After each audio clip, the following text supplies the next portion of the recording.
physiques comme les phénomènes de fusion ou bien de vaporisation. On prend comme exemple la vaporisation de l'eau liquide. H2O liquide en équilibre avec H2O gaz. Donc là, on a un phénomène de vaporisation. Cette vaporisation de l'eau liquide vers l'eau gazeuse est accompagnée par une enthalpie standard, une variation d'enthalpie standard de vaporisation. Sa valeur est environ plus 40,6 kJ par mol. Donc cette enthalpie est rapportée à 1 bar et à 298 Kelvin. Voilà les conditions de c'est-à-dire de cette vaporisation. Elle est associée par une variation d'enthalpie. Là, l'enthalpie, on assume que l'enthalpie standard est indépendante de la température. Donc, dans la plupart des cas, on assume que l'enthalpie standard de vaporisation ou bien de fusion sont indépendantes de la température. Mais parfois, elle peut dépendre de la température. Dans le cas où l'intervalle de température est très grand.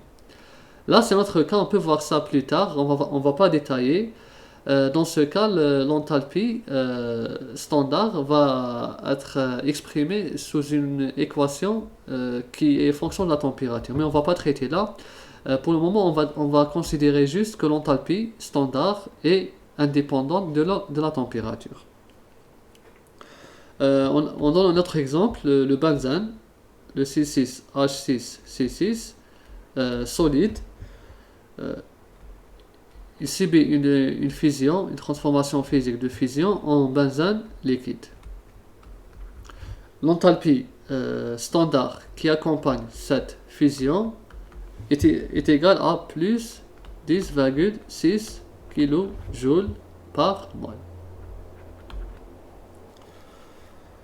Bien sûr, on a le chemin inverse.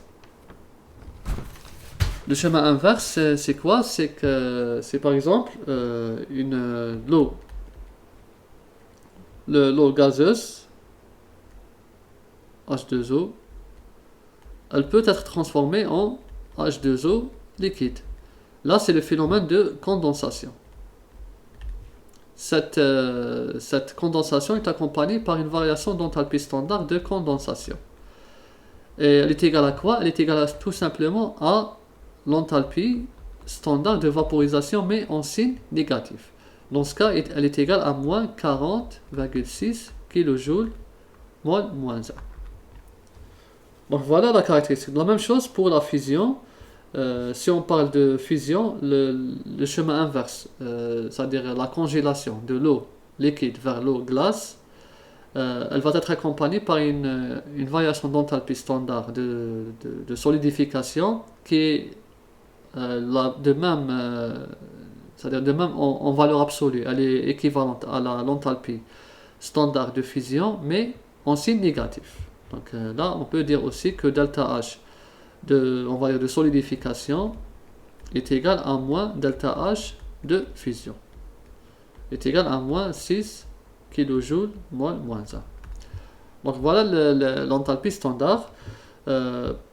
Maintenant, l'enthalpie standard, soit pour physique ou bien soit pour le physique ou bien pour transformation chimique.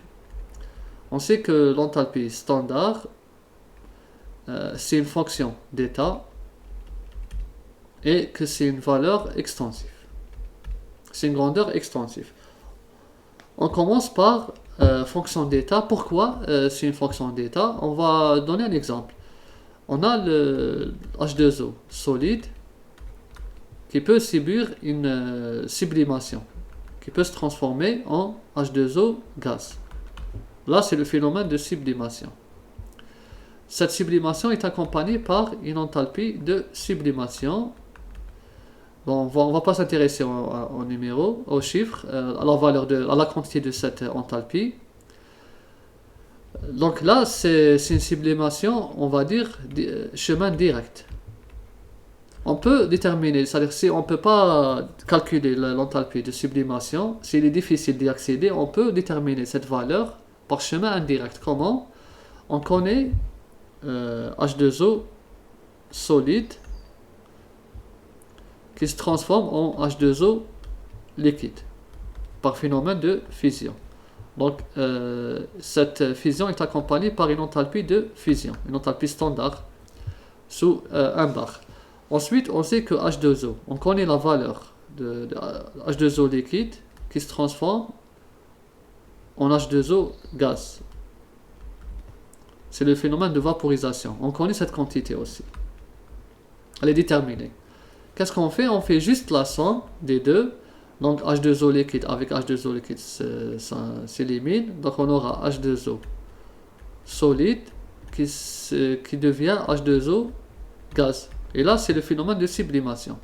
Donc ici, on peut écrire que delta H de fusion plus delta H de vaporisation est égal à quoi? À delta H de sublimation. On voit bien que on peut obtenir l'enthalpie de sublimation, la variation d'enthalpie standard de sublimation, soit en la mesurant directement expérimentalement, ou bien par chemin inverse, par chemin indirect plutôt, en faisant juste la somme solide-liquide, ensuite de liquide vers l'état gazeux. Donc là, on voit bien que l'enthalpie, elle est indépendante du chemin suivi, soit direct, soit indirect. Donc on voit bien qu'elle est indépendante. Donc c'est une fonction d'état.